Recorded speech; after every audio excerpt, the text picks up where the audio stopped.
হবে, আলো হবে। তাহলে আল্লাহ যে বললেন ওয়ালাকিন জাআলনাহু নূরা, আমি যে আপনার জন্য এই কোরআনকে আলো দিলাম। ভালো করে বোঝেন, এখানে যারা আছেন জীবনে একবার আপনার লাইফে অভিজ্ঞতা যদি থাকে, হাত ভেঙে গেছে, পা ভেঙে গেছে, মাথা ফেটে গেছে, কোনো একটা কারণে জীবনে একবার এমআরআই করতে হয়েছে, কোনো একটা কারণে জীবনে সিটি স্ক্যান করা লাগছে, কোনো একটা কারণে জীবনে এক্স-রে করা লাগছে, এরকম কোনো রুগী এখানে আছেন ভাই? লাইফে এক্স-রে করা লাগছে? আছে? আপনার হাত ভেঙে গেছে, আপনাকে ডাক্তারের কাছে নিয়ে গেছে, ডাক্তার আন্দাজের উপর দিয়ে প্লাস্টার করবে? জীবনেও না। ডাক্তার বলবে চলে যান, যাওয়ার পরে এক্স-রেটা করে নিয়ে আসেন। এক্স-রের সময় আপনাকে বলছে জোরে করে নিঃশ্বাস টানেন, 3 সেকেন্ড বন্ধ রাখবেন, এরপরে বন্ধ করে দেওয়ার পরে বলেন নিঃশ্বাস ছাড়েন, এরপরে সুন্দর একটা কালো পেপার এনে আপনার হাতে ধরায় দিয়েছে, হাতের এই জায়গা ভাঙ্গা, বুকের এই হাড়টি ভাঙ্গা, এই জায়গায় অমুক সমস্যা, ছোট্ট একটুখানি কোনো আলো দেখতে পালেন না, কিচ্ছু পাইলেন না, কিন্তু আপনার বুকের হাড়টির এক্স-রে হয়ে গেছে, আপনার ব্রেনের এক্স-রে হয়ে গেছে, আপনি ওই আলোটা দেখতে পান নাই, কিন্তু একটা আলো গেছে। আল্লাহ বলছেন নবীজির সময় সবচেয়ে খারাপ সমাজ ছিল, ওই সমাজকে আল্লাহ কনভার্ট করায় নবীর মুখ দিয়ে আবার বের করে নিয়েছেন, খয়রুল উমুরি করনি সুম্মাল্লাযীনা ইয়ালুনাহুম সুম্মাল্লাযীনা ইয়ালুনাহুম। যেই যুগকে আমি জাহেলি যুগ বলেছিলাম, ওই যুগের ব্যাপারে আমি আল্লাহ বলেছি ওয়ালাকিন জাআলনাহু নূরা, আমি এমন একটা আলো দিলাম, ওই আলো দিয়ে এমন পরিবর্তন করলাম, কিয়ামত পর্যন্ত কখনো এর থেকে ভালো যুগ আসবে না। আর কিয়ামতের আগে নবীজির আগ মুহূর্ত পর্যন্ত এত ভালো মানুষ দুনিয়ায় আর ছিল না, ঠিক কি না? তাহলে ওই পরিবর্তনটা কি দিয়া হয়েছে? আল্লাহ বলছেন ওই পরিবর্তনটা হয়েছে কোরআন দিয়া, ওই পরিবর্তনটা হয়েছে এই নূর দিয়া। আল্লাহ বলছেন নাহদি বিহি মান নাশাউ মিন ইবাদিনা ওয়া ইন্নাকা লাতাহদি ইলা সিরাতিম মুস্তাকিম। এই দুনিয়ার মানুষ ভালো করে জেনে রাখো, আমি আল্লাহ যাকে চাই কিয়ামত পর্যন্ত ওইটার হেদায়েত দিব, আর ওই হেদায়েতের রাস্তাটা হচ্ছে সিরাতে মুস্তাকিম। ওই রাস্তাটা দুনিয়ায় শুরু, জান্নাতে যাওয়ার আগ পর্যন্ত ওই রাস্তা শেষ হবে না। সুবহানাল্লাহ। তাহলে আমার প্রথম পর্বের কথা যদি বুঝে থাকেন, তাহলে আপনাদেরকে একটু সাড়া দিতে হবে। নবী করিম সাল্লাল্লাহু আলাইহি সাল্লামের আগমনের আগ মুহূর্তের যুগের নাম কি ছিল? Thank you. আইয়ামে জাহেলিয়াত বলা হতো কয়টা কারণে? নবীজি হেরা গুহায় কত বছর ভেবেছিলেন? 15 বছর ভাবছিলেন কয়টা বিষয়ে? কিন্তু 5টা যে আয়াতে কারিমা আসলো এটার সাথে তার কোনো মিল ছিল না। কিন্তু আল্লাহ বলছেন ওই 5টা আয়াতে কারিমা পরিবর্তন এমনভাবে তোমাদেরকে দিবে, সেইটা কি? আল্লাহকে চিনে কোরআন অনুযায়ী যদি সমাজ, রাষ্ট্র, পরিবার ওই আলো ঢোকে, তাহলে কিয়ামত পর্যন্ত যত জাহালত সবগুলা দূর হবে। এছাড়া তুমি যত দিকে পথ খোঁজো কখনো পথ খুঁজে পাবে না, বরং আরো অন্ধকারে পড়বে, ঠিক কিনা? নারী মনে করছে বাপ রে বাপ, আমার থেকে আপডেট আর কে আছে দুনিয়াতে, আমি আগায়া গেছি। বিএলকে আপনাদের এই বাজারের মধ্যে সুন্দর করে সাইনবোর্ড লাগাইছে, বগল এরকম কাইটে প্যাড বাইর করে হাত এরকম করে দিয়ে ভ্যাজলিনের বিজ্ঞাপন আছে না? আমি আপনাদের কাছে জিজ্ঞাসা করতে চাই, নিয়ামতপুরের মানুষেরা মুখ খুলে উত্তর দিবেন, শীতকালে কি শীত কেবল মহিলাকে লাগে না পুরুষকেও রাখে? মাঠে কি মহিলা বেশি কাজ করে না পুরুষ কাজ করে? হালকে আপনারা বেশি বন না মহিলারা বয়? ধানকে আপনারা বেশি কাটেন না মহিলারা কাটে? খেতে কি আপনারা বেশি কাজ করেন না মহিলারা করেন? তো তাহলে খালি মহিলা কেন আপনি ওই হাত ফাটার মলম লাগান? তার মানে বোঝা যায় এটা মলম লাগানি নয়, ওই মহিলাকে সকলের চোখের সামনে নোংরাভাবে উপস্থাপন করে হাজার চোখ দিয়ে তার ইজ্জত হানি করা হচ্ছে। এটা মহিলার ইজ্জত বাড়ায় নাই, কমাইছে আরো, ঠিক কিনা? আপনি হিসাব করে দেখেন। আমি নিয়ে যাচ্ছিলাম ঠাকুরগার জন্য, ঠান্ডার কাপড় নিয়ে যাচ্ছি, ঢাকার থেকে কিনছি। যেই না পার হয়েছি ফার্ম গেট, সামনে থেকে একজন পিছন থেকে এসে বলছে হুজুর আপনার ট্রাকের পিছন থেকে বেলেট মারিয়ে কিন্তু জিনিসপত্র নিয়ে চলে যাচ্ছে। আমি তো নাম দিয়ে লাভ দিয়ে দে বেটা, আমার কিলায়া তোরা শেষ করে ফেলবো, মানুষের আমানত বেটা তুই চুরি করে নিয়ে যাস। যেই নামছে একজন আমারে ধরে বলছি হুজুর যাইয়েন না, আপনারা চিনছি কিন্তু আমি সাইবুল্লাহ ভাই। আমি বললাম কেন, আপনি কি চোরের সহযোগী নাকি, আমারে চোর ধরতে দিবেন না কেন? বলে হুজুর বেলেট মাইরে আপনার কম্বল নিচে 10টা, কিন্তু বেলেট তো আপনার কাছে জমা দিয়ে যায় নাই, আপনার ওই বেলেট এরপরে গেলে পেটে মারি আপনার পেট সহ বাইর করে ফেলবে। 10 কম্বল উদ্ধার করতে যায় পেট হারায়েন না। এটা কি মক্কা শরীফের ঘটনা না ঢাকার ঘটনা? কথা বলেন, ভালো করে বুঝে নিয়েন। তাহলে ডাকাতি এখনো আছে, জোরজার মুল্লুক এখনো আছে, নারীদের বেইজ্জতি এখনো আছে, দুনিয়াব্যাপী বিনা ছুতায় যুদ্ধ করে করে মানুষকে ধ্বংস করে দেওয়া হচ্ছে, এখনো আছে। আপনি ওই যুগ যদি পরিবর্তন করতে চান, কোরআনুল কারীম ছাড়া এই পরিবর্তনের কোনো সুযোগ নাই, ঠিক কি না? এই পর্যন্ত বুঝছেন আপনারা? এই পর্যন্ত বুঝছেন আপনারা? অনেকেই ভাবতেছেন মাশাআল্লাহ ওয়াজ বোধহয় শুরু হয়ে গেছে। না ভাই, ওয়াজ শুরু হয় না এখনো, কেবল একটু আইল দিলাম। আইল, আইল বোঝেন? আইল না থাকলে জমিতে পানি বাঁধে, একটু আইল দিলাম। যে কয়টা এখন টেকে ওই কয়টাকে নিয়ে একটু হাল চাষ করে এর মধ্যে একটু আবাদ করব। তাহলে রাজি আছেন আপনারা? এই যে আসার আগের থেকে এই যে মনে করেন যে এই যে স্লিপ, এই স্লিপ মিলিপের জন্য তো নওগাঁ আসা কঠিন। স্লিপ মিলিপের বক্তা আমি না। আমি তো ভাই যখন দেওয়া লাগবে আমি জানি এইটা, আপনাদের একটুখানি কালেকশন করতে হবে, আমি একটুখানি বলে দিব, ব্যাগ নিয়ে ছেলেরা যাবে, আমি বলবো ইনশাল্লাহ। তবে এইগুলোর মধ্যে আমি নাই, এইগুলোর থেকে দূরে। কালেকশন তো হবেই ইনশাল্লাহ। আপনারা আছেন তাহলে ভাই? কিছু কথা বলবো ইনশাল্লাহ। রাজি আছেন আপনারা? আমার শ্রোতা হচ্ছে তারা ইয়াং যারা, রাজি আছেন? ইয়াংয়েরা আছেন আপনারা? আমরা কিছু কথা শুনতে চাই প্রিয় ভাইরা। বেশিরভাগ সময় আমরা এখন আমাদের যে কথাগুলি শুনি এগুলোর কোনো আল নাই। আসলাম, এক পাথারা শুরু করলাম, এক পাথারা শেষ করলাম। আমি কি শুনলাম আর কি শুনলাম না, অল্প শোনেন, শুধু মাইকালা শুনুক, ইউটিউবাররা শুনুক, কিন্তু একটা সাবজেক্ট বুঝে বাড়িতে যাব, এইটা অন্তত মাথায় গেঁথে নিয়ে যাব। আমি মনে করি এরকম করে আমি কিছু কথা বলতে চাই, যদি আপনারা শুনতে চান। রাজি আছেন আপনারা? কারা কারা রাজি আছেন দেখি দুই হাত উঁচু করেন। হাত নামান, হাত নামান। হয় না? আগে আপনাদের কাছে আমি কথা পরিষ্কার করি ভাই, আমাদের নওগাঁর দিকে হাত সোজা করার মানেটা আগে পরিষ্কার করে দেন। নিয়ামতপুরে হাত সোজা করো মানে এরকম, এরকম, অথবা হাত সোজা করা, হ্যাঁ এরকম ভাই। আর যদি হাত সোজা করো মানে এইরকম হয়, তাহলে হাতগুলা কিন্তু একদম এইরকম করে সোজা করতে হবে। পারবেন ইনশাল্লাহ? যদি এইরকম হয় এরকম সোজা করতে হবে আপনাকে। হাত সোজা করেন, হ্যাঁ। এবার হাত নামান, আরেকবার নামান, লাস্ট একবার। এবার হাত সোজা করে তুলবো আর একটু ডানে বামে তাকায় দেখবো যে কারা কারা হাত সোজা করতে পারে নাই। পারবো না ইনশাল্লাহ ভাই? ডানে বামে একটু দেখতে পারবো না? হ্যাঁ, যৌক্তিক কারণ আছে, আপনার হাত ভাঙ্গা, মুরব্বী হয়ে গেছেন, এগুলো মোবাইল নাই আর এগুলো হাতের মধ্যে ভিন্ন কথা, কিন্তু আপনার সব আছে, কিন্তু আপনি হাত সোজা করবেন না, পকেটের মধ্যে ঢুকায় থাকবে, হবে না। আমরা ডানে বামে তাকায় দেখতে চাই ইনশাল্লাহ। রাজি আছেন ইনশাল্লাহ? আর কতকগুলো আছে এখনো পাঁপড় খায়, আছে না? বাড়ির থেকে বলে আইছে, মা আমি ওয়াজ শুনতে যাচ্ছি, বিড়ি খাচ্ছে দেখলাম, 3-4 বন্ধু মিলে সিগারেট ফুকাচ্ছে, আছে না ভাই? আমি আপনাকে স্পষ্ট মাইকের আওয়াজ যত দূর যাচ্ছে বলে দিতে চাই, ওয়াজ শোনা আপনার জন্য ফরজ, ওয়াজিব নয়। আপনি চলে যেতে পারেন, কিন্তু ওয়াজের নাম করে আসবেন আর বাহিরে ঢুড্ডামি, আড্ডামি, ফুড্ডামি করে বেড়াবেন, আল্লাহর কাছে কিয়ামতের দিনে আপনার নামে আমরা অভিযোগ দিব, ঠিক কিনা? আপনি বহুত পাঁপড় খাইছেন, বহুত জিলাপি খাইছেন মিয়া, কত খাবেন আর? রাত্রি 10টা, 10:30 পার হয়ে যাচ্ছে, আপনার এখনো ঘোরা হচ্ছে না। বছরে আপনি কত মোবাইল চাপেন? আপনি কি এমন ব্যস্ততা দেখান? আপনার মোবাইল আছে আর ভিতরের লোকের মোবাইল নাই, আপনার ইন্টারনেট আছে আর ভিতরের লোকের ইন্টারনেট নাই, ভিতরে সব অশিক্ষিত মানুষ বসে আছে আর আপনি বাইরে ডুড্ডামি করেন না। সারা বছরে 2 দিনের আয়োজন হয়, মানে ওয়াজ শুনতে আসতে পারে না, চায়ের দোকানে আড্ডা মারতেছে, গল্প মারতেছে, হ্যাঁ চিন্তা করছে সব জেনে ফেলাইছে, এখানে কি জানে? যাই ধরবেন অজুর ফরজ কয়টা বল, পারবে না। দেখবেন গোসলের ফরজ কয়টা বল, বলে 3টা। অনেক ঠেলামালা করে বলছে, বলছে কি বল, বলছে লুঙ্গি, বদনা, গামছা। উনি একবারে সব জেনে ফেলাইছে, একবারে বিপিএল খেলা উদ্ধার, গোষ্ঠী উদ্ধার করে ফেলতেছে বিপিএল এর। উনি সব প্লেয়ারের নাম জানে। আর নবীজির 10 জন সাহাবী আশারায়ে মুবাশশারার নাম বলেন, মুরব্বী বলতে পারে না, হ্যাঁ সানার অর্থ বলতে পারে না, দোয়াই কুনুত বলতে পারে না, বাইরে ফুটানি মারে ঘুরে বেড়াচ্ছে। বাড়ি এক জিন্সের প্যান্ট পরছে, গায়ের মধ্যে এক শার্ট লাগাইছে আর কেটস পরে মনে করছে আমি আর দুনিয়ায় নাই, নিয়ামতপুরে নাই, উনি এখন নিউ ইয়র্কে আছে। আর একটা লোক যেন ভিতরে না ঢোকে, ওয়াজ শোনার আর কোনো দরকার নাই, ভিতরে ঢোকার, এগুলো বাইরে। খেয়াল করে রাখবেন, কেউ যেন আর ঢুকতে না পারে। হাত সোজা করেন 2টা। শরীর ভালো না আজকে, গলা ভালো না, তাছাড়া ঠেলা টের পাইতেন আজকে একবারে। হাত শক্ত করেন, সোজা সোজা করেন, সোজা।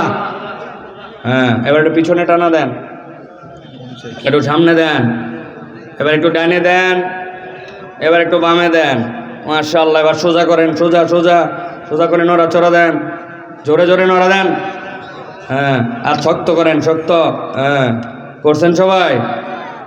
হাত সোজা করছেন? এবার গলাটা পরিষ্কার দেন, ভালো করে শক্ত করে হাত সোজা করেন। সোজা করছেন সবাই? এবার হাত বুক বরাবর নেন, এই বরাবর। এবার আমরা আকাশ বাতাস মুখরিত করে একটা তাকবীর দিতে চাই। পারবেন ইনশাআল্লাহ? বুঝছেন কিন্তু, আন্দাজি কথা বলেন না। অনেক লোক আছে, আমি নওগাঁর দিকে দেখছি, এদিকে আপনি যত পাম্পট্টি দেন কাজ হবে না। লিল্লাহে তাকবীর, আল্লাহ, ব্যাটারি ফেল। ব্যাটারি নাই, এই ব্যাটারি সারা যেগুলো বাদ, যেগুলো ব্যাটারি আছে সেইগুলো। পারবেন ইনশাআল্লাহ? যারা পারবেন তারা বলেন আল্লাহুম্মা আমিন। যারা পারবেন না তারা বলেন আল্লাহুম্মা আমিন।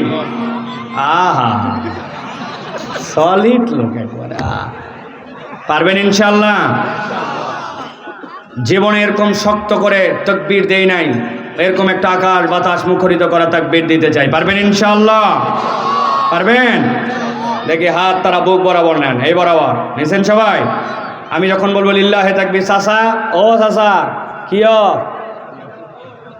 দাড়ি পাকা চাচা আমার, এই যে এরকম এরকম এরকম না, এইটা আবার কি স্টাইল হলো এরকম? হ্যাঁ, হিম্মত করে এরকম করে লাগাতে হবে। হ্যাঁ, সেই বলবি লিল্লাহে তাকবীর, উপর দিকে হাত ছুড়ে দিয়ে বলতে হবে আল্লাহু আকবার। পারবেন ইনশাআল্লাহ? দেখে একটা যারা দাঁড়ায় আছে তাদেরকে যদি বসতে চায় তো বসায় দেন, তারা যদি বসতে চায়, আর না হলে দাঁড়ায় শুনতে হবে, কোনো সমস্যা নাই। আমার শ্রোতা 40 বছরের নিচে যারা আর মুরব্বী যারা, তারা কোনো থাকলেও ভালো, না থাকলে গণছুটি চলে যেতে পারবেন আপনারা। তবে যাই লাভ হবে না, চাচিরা সব চলে আসছে, বাড়িতে আলাদাও, আপনার যাই বারান্দায় বসে থাকা লাগবে। এই জন্য একসাথেই যেতে হবে, ঠিক না? রেডি সবাই? আমি লিল্লাহে তাকবীর বললে হাত উপর দিকে ছুঁড়ে দিয়ে আল্লাহু আকবার বলতে হবে। পারবেন ইনশাআল্লাহ? দেখে একটা তাকবীর দেন, লিল্লাহে তাকবীর, লিল্লাহে তাকবীর। আল কোরআনের আলো, আল হাদিসের আলো, তোমার নেতা আমার নেতা, তোমার নেতা আমার নেতা। আলেম ওলামা যেখানে, আল্লাহর আইন যেখানে, লিল্লাহে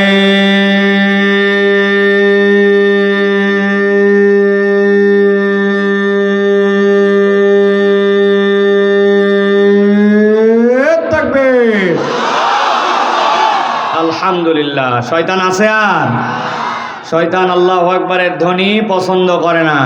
এই জন্য এই দেশেও অনেক দল পার্টি আল্লাহু আকবার পছন্দ করে না।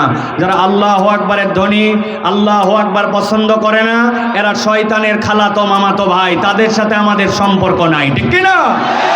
আগামীর বাংলাদেশ আলেম ওলামার বাংলাদেশ, ইসলামের বাংলাদেশ, আল্লাহর আইনের বাংলাদেশ, সৎ লোকের বাংলাদেশ, যুবকদের বাংলাদেশ, তরুণদের বাংলাদেশ। ওই বাংলাদেশে আল্লাহু আকবারের পক্ষে যারা, আমরা তাদের পক্ষে, ঠিক কি না? কথা ঠিক থাকবে তো? মুরব্বীদের ঠিক নেওয়ার কোনো দাম নাই। 55 বছর দেখছি আপনাদের কোনো ঠিকের কোনো খাওয়া নাই। সময় মতো যখন এইটা মারা লাগবে, তখন এক বিড়ি আর এক চায়ের বদলে ইমান বিক্রি, ঠিক না?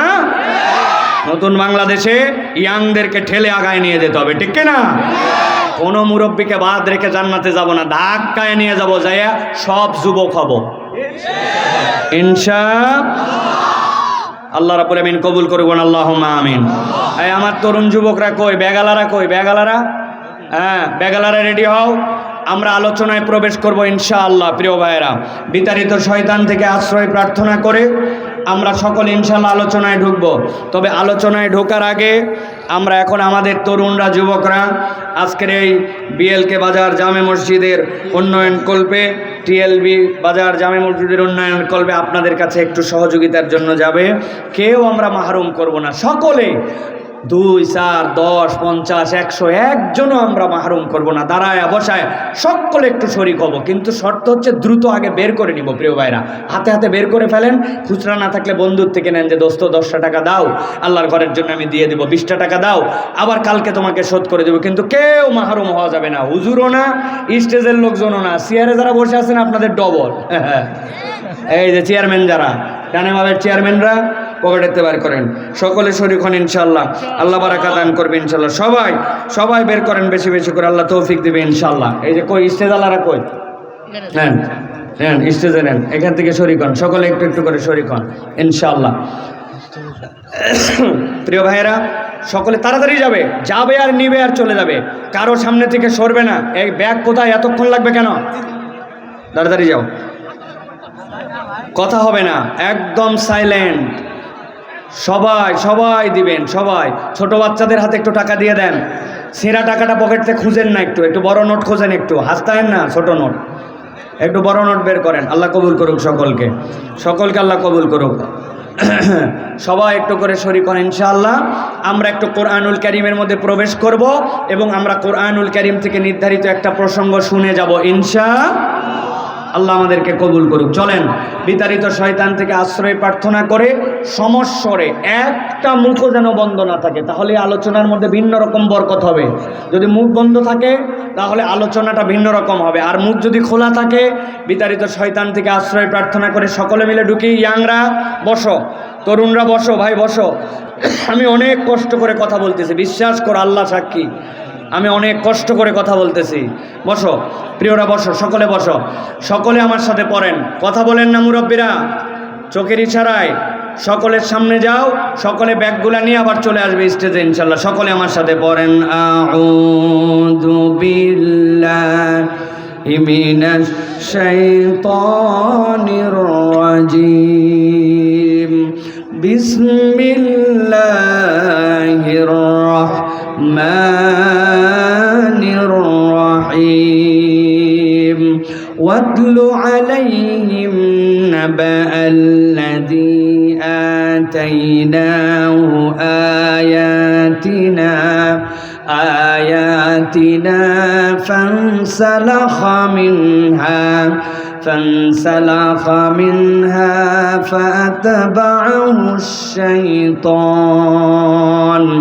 فأتبعه الشيطان فكان من الغاوين।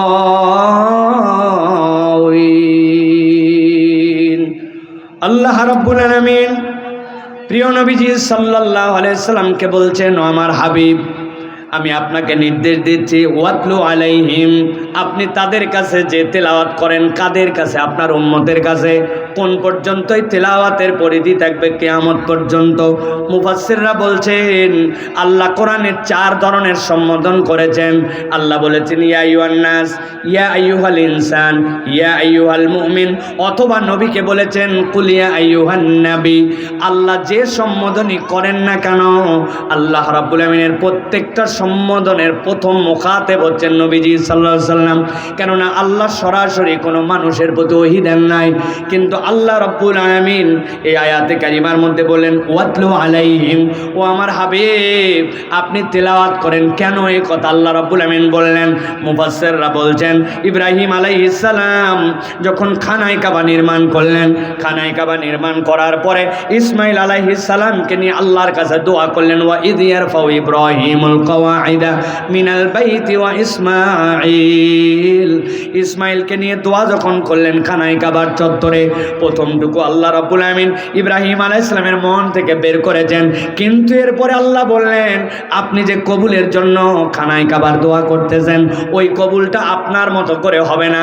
আমি আল্লাহ আপনার দিলের মধ্যে একটা কথা ঢুকাই দিচ্ছি, ওই দোয়াটা আল্লাহর কাছে করেন, ওই প্রক্রিয়ায় খানায়ে কাবা কিয়ামত পর্যন্ত আবাদ হবে। হযরতে ইব্রাহিম, তার উপাধি ছিল খলিলুল্লাহ, তার সাথে যিনি আমিন আমিন বলতেছেন তিনি হচ্ছেন ইসমাঈল জাবিহুল্লাহ।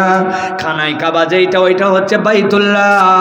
আর আল্লাহ ইব্রাহিম আলাইহিস সালামের হৃদয়ের মধ্যে ঢুকাই দিলেন, যার ব্যাপারে আপনি দোয়া করবেন তিনি হচ্ছেন আমার হাবিব, হাবিবুল্লাহ। সুবহানাল্লাহ। তিনি দোয়া করলেন রব্বানা ওয়াবআস ফীহিম রাসূলাম মিনহুম ইয়াতলু আলাইহিম আয়াতিক। আল্লাহ রাব্বুল আমিন আপনি এমন একজন পয়গম্বর প্রেরণ করেন যার 4টা কোয়ালিটি হবে। 1 নম্বর, তিনি আপনার আয়াত তেলাওয়াত করবেন, ওয়া ইউযাক্কিহিম ওয়া ইউআল্লিমুহুমুল কিতাব ওয়াল হিকমা। ইতিহাস সাক্ষ্য দিচ্ছে ইব্রাহিম আলাইহিস সালামের 2 সন্তান, বড় সন্তান ইসমাঈল আলাইহিস সালাম, ছোট সন্তান ইসহাক আলাইহিস সালাম। ইসহাক আলাইহিস সালাম থেকে কত পয়গম্বর? পয়গম্বর, একমাত্র আল্লাহ ছাড়া কেউ বলতে পারেন না, কিন্তু ইসমাইল আলাইহিস সালাম থেকে একমাত্র